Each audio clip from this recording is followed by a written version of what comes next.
The Wright brothers from America have gone down in history as the first people to soar into the skies in a powered plane. But a group of enthusiasts from Pembrokeshire believe that in fact a Welshman beat them to it. And that man was a carpenter from Saundersfoot called Bill Frost. The group are determined to prove their theory, but they need cash to do it.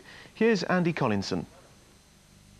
The history books are full of tales of the Wright brothers. News of their adventures at Kitty Hawk in America in 1903 spread quickly around the world.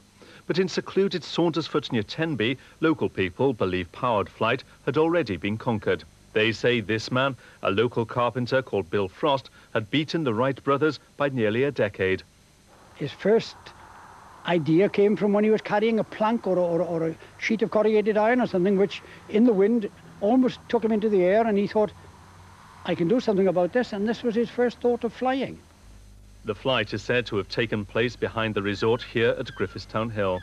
Local legends suggest that Frost flew across the valley before hitting an oak tree. The craft was then destroyed in heavy winds which hit the area that night. As a small boy, I can remember Bill Frost telling my father about it. We live next door, that's one thing. And I had no reason to believe that Bill Frost was a liar or a romancer. And we just all knew about it. Now plans are being discussed to recreate Frost's historic flight. Designs have been retrieved from the patent office for his aircraft. They suggest it had revolutionary gas-filled containers providing extra lift. It takes the form of a helicopter with a vertical shaft fan to give lift, and a top structure with fairly conventional wings which allow the craft to move forward once the altitude has been attained. The main task now is to find a sponsor to pay the thousands of pounds necessary to build a scale model of the aircraft. If that flies, Saundersfoot will be ready to challenge the Americans on one of their proudest moments of history. I can't tell you what they will think, but what they should think is that a Welshman was the first man into the air, and they can take no credit for being the first people to fly an aeroplane. Andy Collinson, Wales Tonight, Pembrokeshire.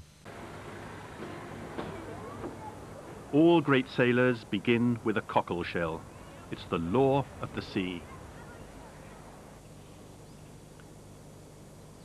In the 1890s, from this meadow above Saundersfoot, a primitive machine lurched into the air.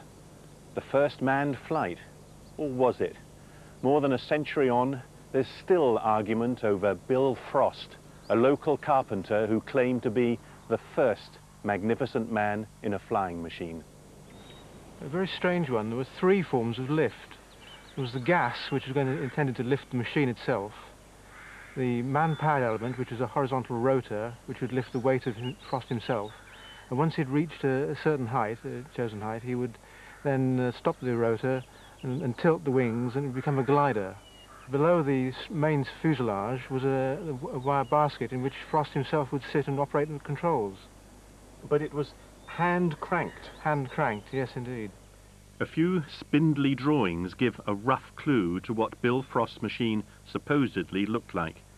Some loyal local people swear he actually took to the air. I think he was a bit secretive. He wanted to offer his machine to the British government eventually, and he didn't want people prying to find out what he was doing until he'd perfected it. He took out a patent on the machine that he promised would go upward and onward. The government said there was no intention of using aircraft in war. Do you think that he was the first man to fly? It's very doubtful. Looking at the design of his machine, it has several features which appear in modern aeroplanes, but somehow the amount of gas doesn't seem to be quite sufficient to lift it. Part of me says yes, but my engineering heart says no. But the romantic hearts of Saundersfoot like to think that 7 years before the Wright brothers, Bill Frost was up in the clouds.